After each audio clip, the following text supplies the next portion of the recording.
All right, today I want to show you how to take your two Ruger 10-round magazines, and instead of just combining them like this, you can use this TandemKross DoubleKross body and combine them into one convenient housing. This saves you a little space. It keeps them together. You can shoot 10 and then just flip it and shoot another 10. So it's a nice little way to go here. This little kit here is their tool kit. It comes in this little pouch. I'll show you what's in it. You basically get an alignment tool that helps you align the drum and the spring to the body. You get this tool, which helps do the hex nut on the back, and this is how you tension the spring, and then you can pop it into the housing. It's got a little spring-loaded action there.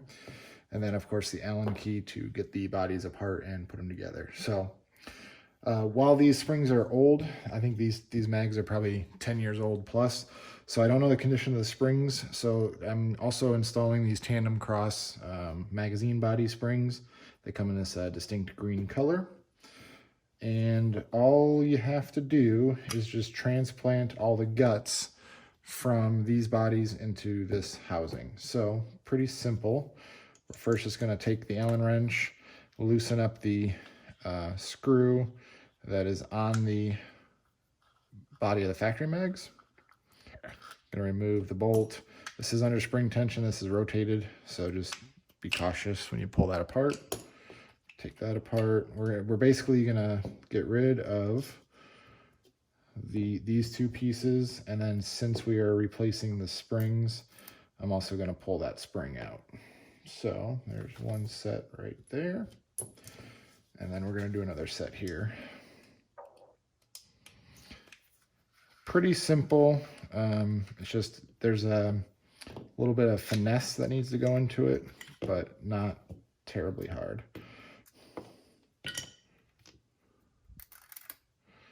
Okay, so there's the old parts. We don't need those anymore. Here's the new parts. And there's probably a rhyme or reason to the order that you go in. I don't know which way is easier or not, but I've done a few of these already to practice, and it's never been that much of an issue. So we are going to drop the feed lips in. They have a small hole and a big hole. They only go in one way. This would be a perfect time to clean your drums and everything, the rotors, I should say, while you're here. But for the sake of simplicity, I'm going to show you, just keep going. Springs have a coil that goes straight out and a coil that goes straight up. The straight up interfaces with a hole right here in the rotor. The easiest way I found to do it, I'm not saying it's perfect, but line it up here, push it in from the backside, kind of get it where you can grab the coils from the other direction and pull it through, and it'll come in and click into that hole. So I just kind of pulled it through till it grabbed, and then I'm good. And it might, if you miss it, if it pops and it misses it, it's easier just to pull it all the way through and try again. You can try to get a little tool in there to do it, but like there, I pulled it too far. So I'm just going to pull it all the way through and start over. And did it again. I guess I got to watch this a little closer here. So I'll do it this way so I can watch it. And I'm pulling it through. And did I get it? Oh, yeah.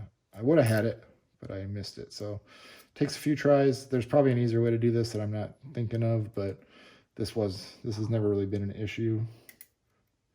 There we go. There we go. So that one's now popped in there. Don't have to worry about that. So once you have this, you can take the alignment rod if you want. I don't use this alignment tool very often, but if you want to use it, you can. And you're basically going to stick your rotors in and have it'll hit up into the feed lips there.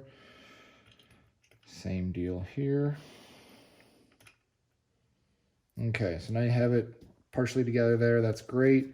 You don't have any spring tension on there just yet, but that is okay. You're going to take this body with the protruding face facing down, and you're basically going to capture everything. So now everything's captured in here. Can't go anywhere, but there's no spring tension on the turret.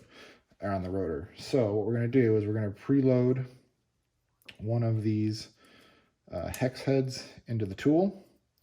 You can see I kind of sometimes pop them down on a table just to get it popped into the jaws.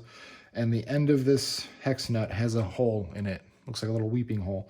That little hole will interface with the spring. And this is where the tool is kind of nice. You can kind of keep pressure from the backside to push that spring out to keep it pushed in, or pushed out, so you can get this nut interfaced with it. So you're just going to stick it in there, and the spring will catch inside of that. There we go. So now I've got the spring inserted into the hex nut, and you want to kind of get it where it's at 11 o'clock basically, and then you go 8 flats around. So the easiest way is you line up your flat, and you got 1, 2, 3, 4, 5, 6, 7, 8. Oop, I kind of screwed that up. Let me pull that out. So I've got it interfaced here, and then 1, 2, 3, 4, 5, 6, 7, 8, and then you can press it in. So now I have tension on there. I want to get the bolt in there before I lose it. You don't want to go too tight with these bolts either. It'll squeeze it too much and kind of impede it. So just kind of snug them up. And now you see we have tension in there. It is properly tensioned, and you can play with this tension if you get to the range and it's not feeling right, or it's not pushing the rounds all the way up. You know, you can always pop that out. That's what this little tool bag is nice for. You just keep this in your range bag, and you are good to fix them at the range. So now we're going to get this one loaded up and do the same thing. Okay, so we're loaded there. Going to get us started. Interface that with the spring hole. Alrighty. Okay, so now we're found. That is our top follower position. So we're going to go 1, 2, 3, 4, 5, 6, 7, 8. And we're going to load it into the back. Get the bolt in from the front. Use the included Allen key to snug it. And that is it. You want to check for function, load them up, make sure they all work. I like these more than the solid plastic ones because you can see the rounds in there. You can make sure you have 10 in there without having to mess with it. But that's as easy as it is to load up these TandemKross, DoubleKross bodies with their toolkit that they provide, and install brand new springs while you're there. So check a link. There's a link in the show notes or in the video notes below to get these directly from TandemKross.